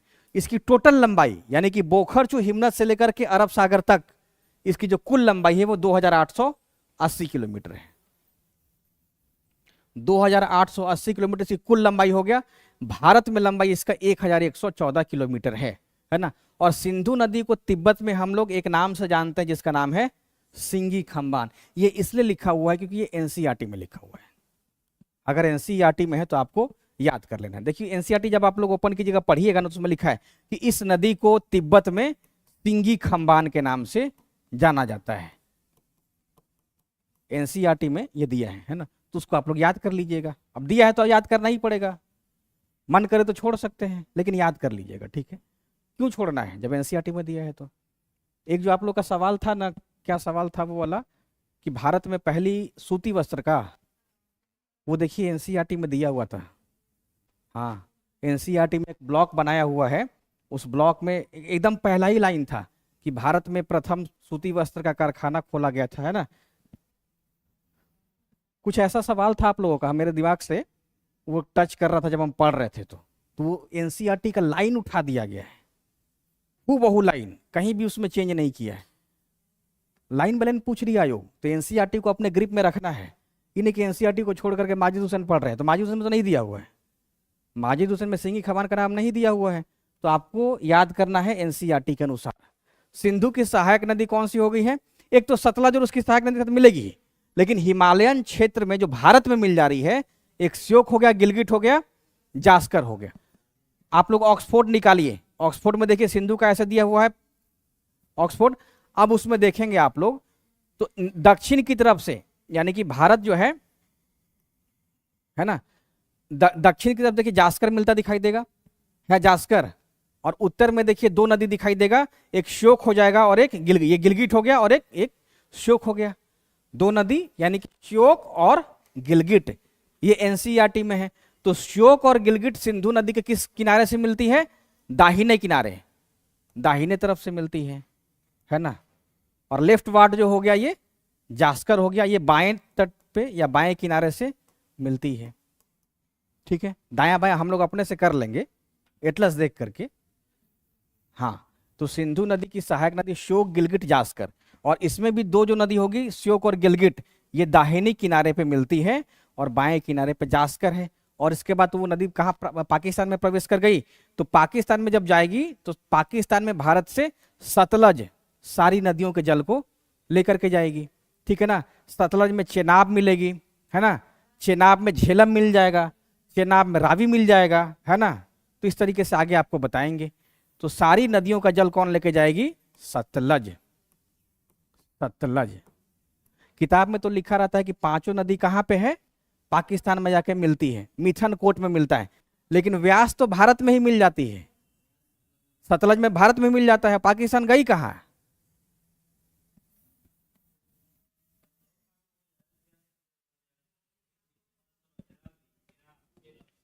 आप बात नहीं समझ रहे हैं। सिंधु में 5 नदी और साफ साफ लिखा हुआ है। हम तो बता रहे हैं सिर्फ व्यास ना, झेलम भी पहले ही मिल जाती है चेनाब में, रावी भी चेनाब में पहले ही मिल जाएगी। लेकिन किताब पढ़िएगा तो मिथन कोट में दिया कि पांचों नदी आकर मिल रही है। समझ गए बात? तो झेलम सिंधु की सीधे सहायक नदी नहीं ना हुई। झेलम क्या है? सिंधु का सीधा सहायक नदी नहीं है। झेलम किसकी सहायक नदी है? सतलज चेनाब की है। झेलम किसका हो गया? चेनाब। और चेनाब के माध्यम से ये सतलज में जाएगी और उसके बाद फिर सिंधु में जाएगी, है ना। झेलम किताब पढ़िएगा तो सीधा दिखाई देगा, कैसे? सिंधु में, तो सीधा नहीं मिलती है। ठीक वैसे ही रावी, रावी नदी क्या है? चेनाब में मिलेगी, चेनाब के माध्यम से सतलज, सतलज के माध्यम से सिंधु। लेकिन किताब पढ़िएगा तो दिया रहेगा कि सिंधु की सहायक नदी है। किताब में यही लिखा हुआ है ना। तो आपको अपने तर्क के इस्तेमाल करते हुए इन नदियों को अलग अलग कर लेंगे। अब किताब पता नहीं क्यों कर दिया, हमको भी समझ में नहीं आता है। किताब लिखने बैठे इसका मतलब क्या है ना कि कोई एक ऐसा पहले किताब लिख दिया होगा, बाद में उसी को लोग फॉलो कर लिए हैं, यही ना। अब पीएचडी करने में क्या होता है, एक का एक सब चलते जा रहा है। सीनियर का सारा जो है फोटोकॉपी करा के इधर हो गया है ना, सीनियर वाला फोटोकॉपी करा के अगली बार जो पीएचडी करते हैं वो सबमिट हो जाता है। नया है क्या? तो एक लाइन अगर पहले लिखा हुआ है उसी को लोग फॉलो करते हुए सबको, रावी को भी सीधा कहाँ मिला दे रहे हैं? सिंधु में मिला दे रहे हैं। झेलम को भी सिंधु में सीधा मिला दे रहे हैं, जबकि ऐसा नहीं है। ये वाला याद हो गया आप लोगों को? सब लोग चिंतित हो गए हैं क्या? ज्यादा मतलब करुण रस में तो नहीं है ये? हो गया सिंधु क्लियर? ठीक है। नदी वदी देखिए, व्यास इतना सुंदर शहर है, व्यास नदी वाला एक शहर है पंजाब में, बहुत सुंदर शहर है। जाइएगा तो लौटने का मन नहीं करेगा, जाइएगा तो लौटने का मन नहीं करेगा। लगा कि प्रकृति के करीब आ गए हैं, बिहार की तरह नहीं है। इन सब जगहों पे घूमिए, हैं? नहीं, बहुत अच्छा जगह है व्यास इस मामले में। बिहार में वैसा कुछ है ही नहीं।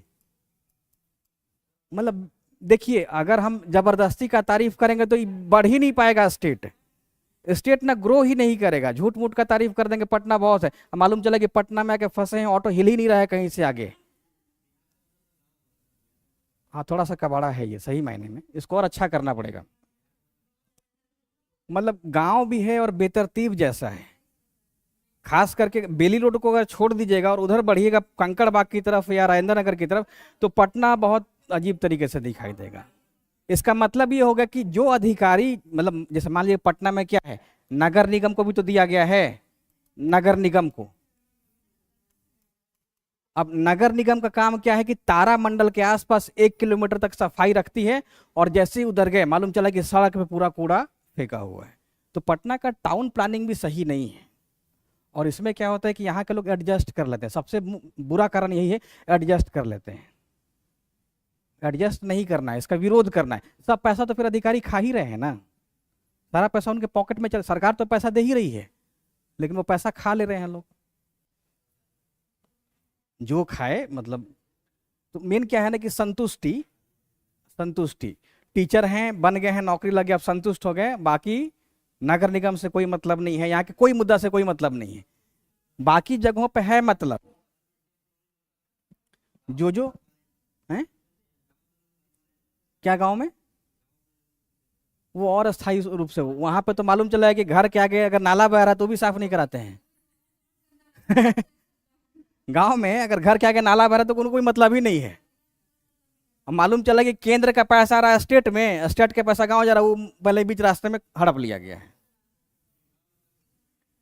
गांव के बढ़ने के पीछे नहीं यही कारण है, संतुष्टि।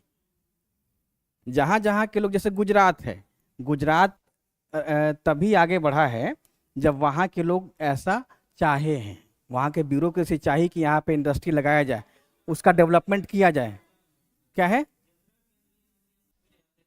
तो क्यों है? एक समय बिहार भी तो था, डोमिनेट कर रहा था, ऐसा थोड़े कि बिहार नहीं कर रहा था। आज यूपी यूपी डोमिनेट नहीं करता है, करता ही करता है ना। लेकिन यूपी में भी तो बहुत ज्यादा विकास नहीं किया जा रहा है। आप बनारस जाइए, आप बनारस जाइए, इसको सांस्कृतिक राजधानी भी घोषित कर दिया गया है। और मालूम चल रहा है कि थोड़ा बारिश पड़ जाए तो अब 80 घाट जाइएगा तो फिर समझ में नहीं आता कि आगे ऐसे करके ऐसे पूरा जो है कहाँ पैर स्लिप कर जाए। प्लस देखिए, प्लस क्या, हम आपको मतलब 15-20 दिन की पहले की बात बता रहे हैं, सामने से गाय भी आती रहती है, गाय आती रहेगी और उसी में मतलब बाइक भी घुसा हुआ है, उसी में साइकिल भी है। बनारस ऐसा शहर मिलेगा जिसमें प्लेट जो फुटपाथ है ना, उस पर लोग साइकिल चढ़ा दिया है, उसमें बाइक चढ़ा दिया है। बनारस जाति के नाम पे मिले या किसी के नाम पे मिले, जाति वाला ही बन जाए, क्या दिक्कत है? लेकिन डेवलपमेंट करे, कोई रहे लेकिन विकास का काम करते रहे, नहीं तो उसको 5 साल में हटा दिया जाए। मूर्ख बना देता है, मूर्ख बना देगा। माउथ हो गया, मतलब जहां पे वो नदी अपना सारा जल खत्म कर दे रही है। ठीक है, जैसे गंगा नदी निकली हिमालय से, है ना, निकली और बंगाल की खाड़ी में अपना पानी सारा खत्म कर दी, तो ये उसका माउथ हो गया। ये समझ में आ गया सारा? क्लियर हो गया? ठीक है। तो सिंधु के इन सब पॉइंट्स को आप याद रखेंगे। अब आते हैं झेलम नदी पे। देखिए, झेलम नदी का जो सोर्स है वो वेरीनाग झरना, एनसीईआरटी खोलिए आप लोग, बेरी नाग के झरने से। अब देखिए सिंधु झेलम कहां से निकल रही है? एक झरना से। कहां से? एक झरना से। अब यहां पे सवाल सीधा ना पूछे कि झेलम का उद्गम क्या है, ऐसा ऑप्शन रहे, सवाल ऐसा रहे कि निम्नलिखित में से कौन सी नदी झरने से निकलती है? कौन सी नदी एक झरना से निकलती है, या निम्नलिखित में से किस नदी का उद्गम झरना है? तो उस समय आपको झेलम याद आ जाएगा, झेलम याद रहेगा। तो बेरीनाग झरने से निकलती है, और जो झरना है वो कहाँ पे है? पीर पंजाल पर्वत के फुटहिल में है, तलहटी में है ना, उसको याद रखिएगा। और जम्मू कश्मीर का ये केंद्र शासित प्रदेश है। तो मोटा मोटी झेलम को याद रखेंगे। और जब झेलम निकलती है उसके बाद एक शहर से गुजरती है, इस शहर का नाम क्या है? श्रीनगर, है ना, श्रीनगर याद रखिएगा। तो श्रीनगर, और एक झील से गुजरती है जिसका नाम वुलर झील है ना। तो झेलम अपने उद्गम सोर्स से जब निकलेगी तो उसके बाद इसकी दिशा भी उत्तर पश्चिम रहती है, इसकी दिशा उत्तर पश्चिम रहेगी, और फिर मुड़ करके ये पाकिस्तान में प्रवेश कर जाएगी, यानी कि चेनाब में मिलती है। तो झेलम का उद्गम हो गया बेरीनाग झरना, अपने उद्गम से निकल करके ये उत्तर पश्चिम दिशा में कश्मीर से बहेगी और बाद में जाके चेनाब नदी में मिल जाती है। ठीक है,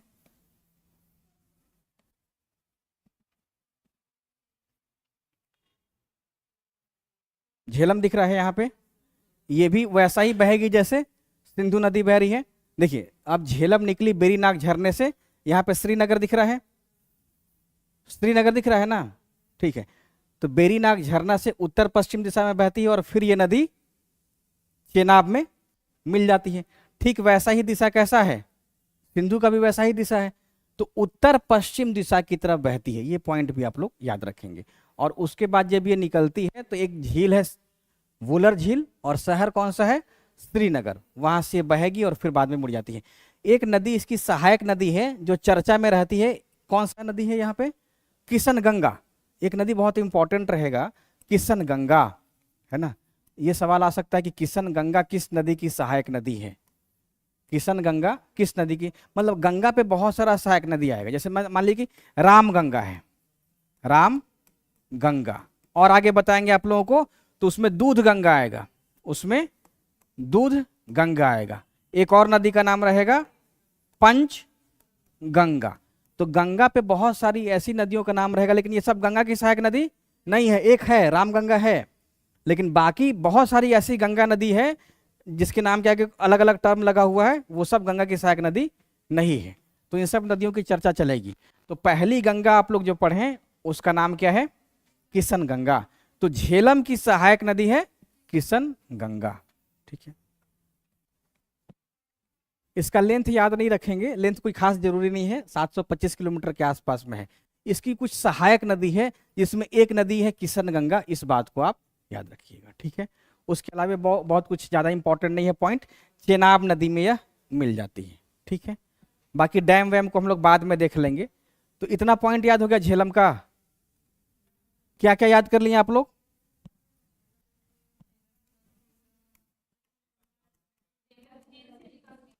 सबसे पहला याद रखिएगा कि झरना से निकलती है बेरी नाग। दिशा उत्तर पश्चिम हो गया, उत्तर पश्चिम हो गया। उसके बाद यह नदी श्रीनगर और वुलर झील होते कश्मीर में प्रवाहित होती है। श्रीनगर प्लस वुलर झील होते कश्मीर में प्रवाहित होती है। उसके बाद यह नदी मुड़ जाती है और कहां पे? चेनाब में जाकर के मिल जाती है। और इसकी एक सहायक नदी है, इसका नाम किशन गंगा है। ठीक है, 725 किलोमीटर अप्रोक्स इसकी लंबाई है, लेकिन लंबाई छोड़ देंगे। इतना पॉइंट याद हो गया? याद हो गया सभी लोगों को? एनसीईआरटी में ये सब दिया रहेगा सिवाय इसके। एनसीईआरटी में पूरा लाइन है सिवाय किशन गंगा के। देख लीजिए अभी एनसीईआरटी आप लोग देख लीजिए, मिटा दें इसको। ठीक है,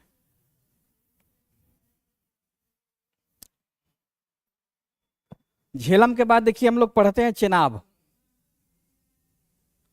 चेनाब, अब चेनाब कहने का मतलब दो नदी का मेल, चंद्र और भागा। तो चेनाब कहां से निकलती है? चंद्र और भागा के रूप में ये निकलती है लाहौल और स्पीति जिला हिमाचल प्रदेश का। ठीक है, तो मुख्यतः याद रखिए कि जो बारा लाचला दर्रा है, बारा लाचला कहां पे है? हिमाचल प्रदेश। बारा लाचला दर्रा, बारा ला ला मतलब क्या हो गया ना? पास है, पास, ला का मतलब पास। तो बारा लाचला दर्रे के पास से निकलती है, वो जिला है लाहौल और स्पीति। तो वहां से चेनाब नदी दो नदियों के रूप में निकलती है, चंद्र और भागा के रूप में। और एक जगह है तांडी, हिमाचल में ही तांडी। तांडी में ये दोनों नदी आपस में मिल जाती है और उसके बाद इसका नाम क्या हो गया? चेनाब। उसके बाद इसका नाम हो गया चेनाब। ठीक है, और फिर बाद में आगे ये चेनाब के रूप में प्रवाहित होती है और आगे चल के सतलज से ये मिल जाएगी। कल इन लोग का भी एग्जाम है? नहीं है। तो चेनाब नदी को याद रखें कि चंद्र और भागा के रूप में यह नदी निकलती है। उसके बाद तांडी में यह नदी आपस में मिल जाती है और उसके बाद ये पाकिस्तान में सतलज में जाकर के मिल जाती है। ठीक है, तो ये चेनाब के पॉइंट को आप लोग याद रखिएगा। उसके बाद क्या है? इसकी सहायक नदी कुछ है जिसमें एक तवी है, झेलम है और रावी भी इसी की सहायक नदी है। ठीक है, तो चेनाब को याद रखिएगा। ठीक, अब देखिए चेनाब क्या है ना कि चेनाब सतलज में मिलेगी, सतलज सिंधु में, और ये किसका पार्ट बनेगी? अरेबियन सागर, यानी कि अरब सागर में जाकर के गिरेगी। अब देखिए चेनाब में आप लोग पढ़े क्या? चेनाब उद्गम कहां हो गया? बारा लाचला पास के पास से निकलती है। नहीं, बेरीनाग तो झेलम हो गया ना। अब आपका देखिए नेटवर्क एक दूसरे से क्या है? क्लैश करने लगा। अभी और करेगा, जैसे से आगे बढ़िएगा वैसे से करेगा। बारा लाच ला के पास से ये निकलती है और जब निकलेगी तो दो नदी के रूप में निकलती है। किस किस नदी के रूप में? चंद्र प्लस भागा। अब यहां से सवाल बन सकता है कि चंद्र और भागा कौन सी नदी है? चेनाब। कौन सी नदी हो गया? चेनाब। ये दोनों नदी आपस में मिलती है तांडी में, लेकिन याद नहीं रखना है तांडी का नाम, लेकिन एनसीईआरटी में इसका नाम लिखा हुआ है। उसके बाद यह नदी जम्मू कश्मीर होते कहां निकलेगी? पाकिस्तान के पंजाब में, और जाकर के किस में मिल जाएगी? चेनाब। चेनाब में यह नदी मिल जाएगी। अब चेनाब सतलज में, सतलज, हमको लगा कि पढ़ा रहे हैं कुछ और नदी, सतलज। अब देखिए सतलज में मिल गई चेनाब। अब इसकी सहायक नदी कौन सा हो गया? एक तो हो गया झेलम, एक हो गया झेलम। अभी एक पढ़ाएंगे रावी, है ना, और एक तवी नदी भी है। तो झेलम और रावी दो मुख्य सहायक नदियों का नाम आप लोग याद रखिएगा। ठीक है, हो गया याद, काम खत्म, चेनाब का काम खत्म। अब आगे बढ़ते हैं, लिख लिए सब लोग? कोई नहीं लिख रहा है? मेन पॉइंट लिखिए ना, इसको एग्जाम में रिवीजन करने में बहुत आसानी रहेगी। फिर पैराग्राफ झेलम का लिखे तो थे इससे पहले, तो आप लोग बोली क्यों नहीं? हम तो पूछ के ही डिलीट किए थे ना।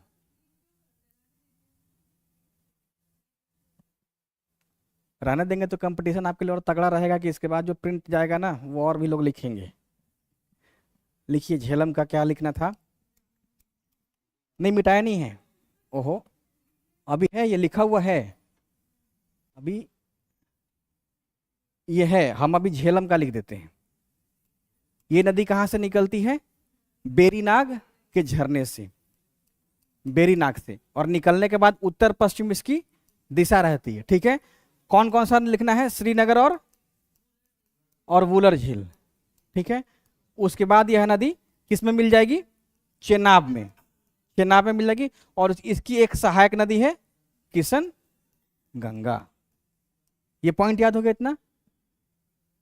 यही तो इतना लिखना था। छोड़ देते हैं, मिटाते नहीं है, ठीक है ना। हो गया ये वाला भी, सबका हो गया, ठीक है। आगे तीसरी नदी हम लोग देखते हैं सिंधु रिवर सिस्टम का। ये हो गया रावी, और रावी को एनसीईआरटी में आप लोग या एंशिएंट हिस्ट्री में क्या पढ़ते हैं? परुष्णी नदी के रूप में। तो ये नदी कहाँ से निकलती है? र सही इसका नाम है, रोहतांग दर्रा से। जो चेनाब थी वो कहाँ से निकल रही है? बारालाचला से। तो ऐसा ना हो कि इससे आप चेनाब निकाल दें एग्जाम में, नहीं, इसके आगे क्या है? आर है, और इसके आगे भी आर है। तो यहाँ पे ध्यान रखिएगा, रोहतांग दर्रे से रावी नदी निकलती है। ठीक है, उसके बाद याद रखेंगे, चुंबी वैली छोड़ देंगे, कोई खास इंपॉर्टेंट नहीं है। और उसके बाद रावी निकलने के बाद उसमें और कुछ है नहीं, तो चेनाब में जाकर के ये मिल जाती है। बस इतना याद रखिएगा, ये नदी अगर चेनाब है, ये नदी अगर चेनाब है तो इधर से मिलेगी क्या? झेलम, और चेनाब रावी इधर से, और ये हो गया झेलम। तब इसी में नया सवाल क्या क्रिएट कर सकता है कि रावी दाएं पे है या बाएं पे है, झेलम दाएं पे है या बाएं पे, यही पूछा जा सकता है, और कुछ इसमें होगा नहीं। तो रावी बहुत छोटी नदी है, इस नदी के नाम को भी आप याद रखिएगा। हो गया कंप्लीट?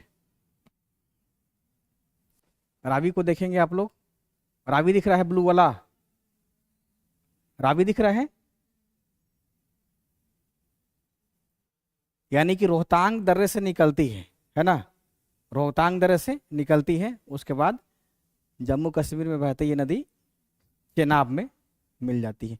और देखिए ये यहाँ पे आपको दिख रहा होगा झेलम, ये हो गया झेलम, है ना। और ये देखिए चेनाब लिखा हुआ है, चेनाब, ये कौन सा हो गया? चेनाब, यही है। यानी कि इसका मतलब कि दाहिने तट पे झेलम मिलती है चेनाब के, और बाएं तट पे रावी मिलती है। ठीक है, उसके बाद धौलाधर और पीर पंजाल के बीच से ये बहती है। ये पॉइंट आप याद कर सकते हैं, ये अच्छा पॉइंट है कि ये जो है धौलाधर और पीर पंजाल के मध्य से प्रवाहित होती, बाकी इसको छोड़ दीजिएगा। अगला है व्यास। व्यास, ये व्यास कुंड से निकलती है। रोहतांग दर्रे के पास एक कुंड है जिसका नाम है व्यास कुंड। कुंड का इस्तेमाल हम लोग बिहार में भी करते हैं ना, राजगीर में बहुत सारा क्या है? कुंड है ना, राजगीर में तो कुंड है ही। तो वहां व्यास कुंड, इतना बड़ा कुंड है कि वहां से एक नदी निकल गई है ना। व्यास कुंड एक नदी, यानी कि यहाँ पे क्या होगा? एक तो कुंड है, इसमें क्या है? पानी होगा ना, यानी कि ये कैसा होगा? जलाशय के रूप में होगा। ये क्या है? जलाशय के रूप में। और जलाशय कैसा होगा?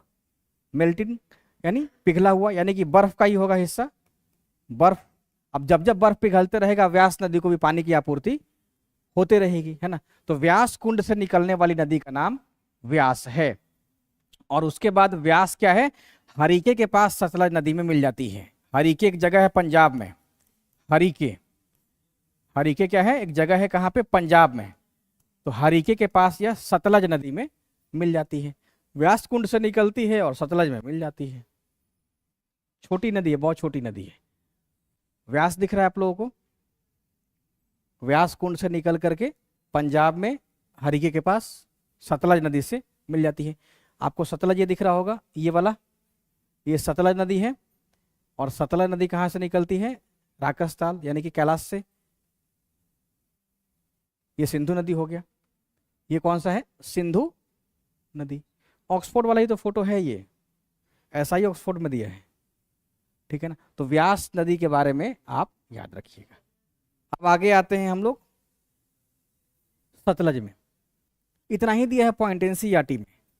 अभी आप लोग ओपन कीजिए, हैं? हाँ सेम है ना, तो एनसीईआरटी में वही दिया है, और देगा क्या? ऑक्सफोर्ड एटलस देखिएगा तो ऐसा ही दिया है, सेम है। मैप ऑफ इंडिया भी ऐसा ही दिया है, ये मैप ऑफ इंडिया वाला है ना, mapofIndia.com, सेम है। अब आते हैं सतलज पे। सतलज देखिए ये राकसताल से निकलती है ना, मानसरोवर के पास से। अब सतलज नदी का आप लोग ऐसे देखिएगा,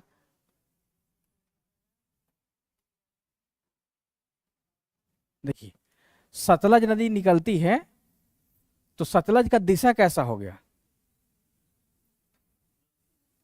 नहीं, सतलज का हो गया, आप ऐसे मानिए इसको, ऐसे, यानी दक्षिण पश्चिम दिशा की तरफ प्रवाहित होगी। दक्षिण पश्चिम मुख्यतः हो जाएगा। देखिए कहाँ गया सतलज? ये है ना सतलज। तो मोटा मोटी आप मानिए कि भारत में इसकी जो दिशा है, नहीं पश्चिम पूरा नहीं है, पश्चिम रहता तो ऐसे इसको माना जाएगा, है ना। ये आपको ऐसा लग रहा है हल्का सा दक्षिण पश्चिम की तरफ, हाँ, तो दक्षिण पश्चिम ढाल की तरफ ये बहती है, राकसताल से निकलती है। यहाँ पे कौन सा दर्रा है? सिपकिला, शिपकिला। तो सिपकिला पास से भारत में प्रवेश कर जाती है और उसके बाद ये नदी पाकिस्तान में जाके सिंधु नदी से मिल जाती है। तो सतलज का उद्गम कहाँ से होता है? तिब्बत से। तिब्बत में मानसरोवर के पास यह नदी निकलती है, ठीक है। और उसके बाद याद रखेंगे इसमें जो ये लाइन लिखा हुआ है, it is the former river, इसका मतलब ये हो गया पूर्ववर्ती नदी, पूर्ववर्ती नदी। देखिए पूर्ववर्ती नदी का मतलब ये हो गया कि सतलज वो नदी है जो हिमालय के उत्थान से पहले भी बह रही थी। हिमालय के उभरने से पहले सतलज बह रही है। अदरवाइज अगर नहीं बह रही होती, हाँ, अगर नहीं बह रही होती तो सतलज की जो दिशा रहती वो हिमालय के अनुसार रहती, यही ना। इसका मतलब ये कि सतलज पहले ऐसे प्रवाहित हो रही थी, जैसे जैसे महान हिमालय उभरा, मध्य हिमालय उभरा, शिवालिक उभरा होगा, उसको काटते चली गई है और काट करके अपनी दिशा पहले वाला एज इट इज वो रखे हुए हैं। इसका मतलब ये हो गया कि यह नदी हिमालय के निर्माण से पहले भी बह रही थी, है ना। तो हिमालय के बनने से पहले भी यह नदी बह रही थी। इसको हम लोग इसी कारण से पूर्ववर्ती नदी कहते हैं। पूर्ववर्ती नदी का तात्पर्य हो गया वो नदी जो हिमालय के निर्माण से पहले बह रही थी। और इसमें सिंधु भी आता है, इसमें सिंधु भी आता है, इसमें सतलज भी आता है ना, इसमें ब्रह्मपुत्रा भी आता है, ब्रह्मपुत्रा भी आता है, और इसी में कोसी भी आती है, कोसी। ये सब नदी वो नदी है जो हिमालय के निर्माण से पहले ही बह रही थी। जैसे कोसी अगर नहीं रहता, कोसी तो वो काटती ही नहीं। अब देखिए तो कोसी वैसे ही बह रही है जैसा पहले बह रही थी। शिवालिक भी बना है तो कोसी उसको काटते चली गई है ना। यही कारण है कि जहाँ पे कोसी नदी है वहां पे शिवालिक पर्वत ना के बराबर है। शिवालिक नहीं है, काट दी है नदी और उसको काट करके कोसी नदी प्रवाहित हो रही है ना। तो इसी कारण से इस नदी को हम लोग सतलज को क्या कहते हैं? पूर्ववर्ती नदी है। तो पूर्ववर्ती नदी का मतलब ये होगा कि वो अपनी प्राचीन दिशा, पहले की दिशा बरकरार रखी है, ठीक है। गंगा सिस्टम को पढ़ाएं या छोड़ दें? क्योंकि गंगा सिस्टम में फिर 15 मिनट लगेगा, टाइम लगेगा ना। थोड़ा मोड़ा आपको गंगा 1 मिनट में बताते हैं। जब भी गंगा आप लोग पढ़िएगा, हैं? हाँ वो बता, सस्पिशन, कंफ्यूजन, ठीक है। गंगा नदी मानते हैं हम, वहां पे क्या हो गया, गंगोत्री हो गया, और ये वाला बंगाल की खाड़ी हो गया, ये क्या है, माउथ हो गया, मुहाना हो गया, और वो ओरिजिन हो गया। जब भी गंगा पढ़िएगा उद्गम मुहाना हो गया। अब इसमें दाएं बाएं खूब पूछा जाता है, कौन सी नदी बाएं तट पे मिलती है और कौन सी नदी दाहिने किनारे से आकर मिलती है। तो गंगा की पहली, ये बायां होगा कि दायां हो गया, लेफ्ट हो गया, तो पहली नदी कौन सी है, रामगंगा। रामगंगा, रामगंगा को जरूर से याद रखेंगे। उसके बाद दूसरी नदी गोमती, वेनगंगा, पेनगंगा, ये सब साउथ की नदी है, ठीक है, पंचगंगा, दूधगंगा, ये सब बताएंगे। गोमती, उसके बाद याद रखेंगे घाघरा, उसके बाद गंडक, उसके बाद बूढ़ी गंडक, उसके बाद कोसी, उसके बाद लास्ट नदी महानंदा। ये इतना आप लोग जरूर से याद रखेंगे, इतना बीपीएससी के लिए भी और इतना टीचर वाले एग्जाम से भी। अभी इसमें से एक भी सवाल नहीं पूछा गया है, याद हो गया सभी लोगों को। रामगंगा पहली नदी जो बाएं किनारे पे गंगा से मिलेगी, उसके बाद गोमती हो गया, घाघरा, गंडक, बूढ़ी गंडक, कोसी और महानंदा। अब देखिए दक्षिण की नदी कौन सी होगी, सबसे पहला यमुना, सबसे पहला यमुना हो गया। उसके बाद है तो यमुना में तो चंबल, सिंध, बेतवा, केन सब मिल ही रही है ना। यमुना की सहायक नदी है कौन सा, चंबल, सिंध, बेतवा और केन। तो यमुना के बाद दूसरा कर्मनासा कर दीजिए, यमुना के बाद कर्मनासा, बक्सर में चौसा के पास मिल रही है, चौसा में कर्मनासा हो गया। उसके बाद सोन कह दीजिए, सोन। उसके बाद फल्गु, फिर पुन। उसके बाद फिर क्या बनाए, किउल नदी कह दीजिए, किउल। और एक नदी लास्ट में चंदन का नाम याद रखिएगा, चंदन नदी। तो गंगा की ये नदी जो दाएं तट से मिलती है, सबको याद हो गया। अभी नदी का खुला ही है ये हिस्सा, अभी तो आपको दाएं बाएं कावेरी तक करना पड़ेगा, कावेरी तक। जैसे मान लीजिए वो नदी जो पाक बे में मिलती है, पाक की खाड़ी में मिलती है, पाक की खाड़ी में। अभी ये बताएंगे इन सब पे तो सवाल पूछा ही नहीं गया है, ये सवाल एटलस का है, किताब में भी नहीं मिलेगा।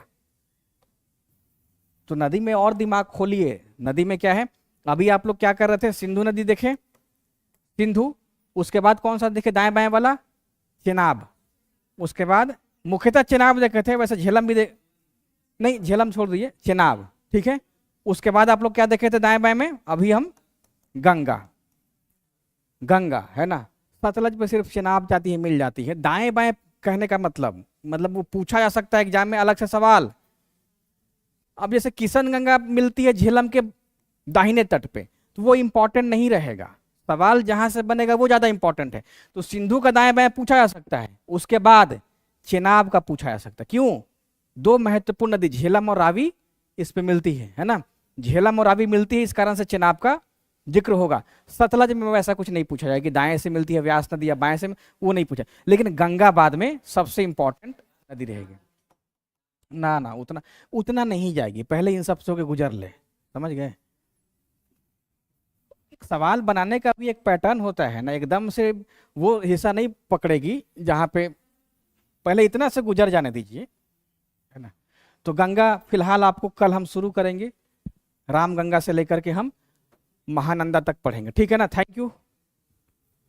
लेकिन ये अब ध्यान रखिएगा, भूगोल अब हम फास्ट कर देते हैं, जल्दी खत्म हो जाएगा। ज्योग्राफी में आपको अब समय नहीं लगेगा, थोड़ा फास्ट करके जल्दी खत्म, मतलब मैक्सिमम क्लास लेंगे अब 10 खत्म कर देंगे। हाँ, मैक्सिमम 10 में 11 कर देंगे। अगर आपको नहीं समझ में आया तो 11-12 हो जाएगा, नहीं समझ में आएगा तो 11-12 हो सकता है, क्योंकि समय बहुत छोटा ना है। हाँ, सब बताएंगे। जैसे मान लीजिए कि जैसे ही फिजिकल ज्योग्राफी शुरू करेंगे ना, तो उसमें सबसे पहले ब्रह्मांड बताएंगे, ब्रह्मांड। अब इस ब्रह्मांड में एक बिग बैंग आपको पढ़ना रहेगा, वो जरूरी रहेगा, वो बता देंगे। उसके बाद क्या है कि जितना भी ऑब्जेक्टिव टाइप, जैसे अक्षांश हो गया, देशांतर हो गया, है ना, ग्रह क्या है, उपग्रह क्या है ना, उल्का पिंड क्या है, वो बता देंगे। और उसके बाद सीधा हम पृथ्वी की आंतरिक संरचना बताएंगे, पृथ्वी की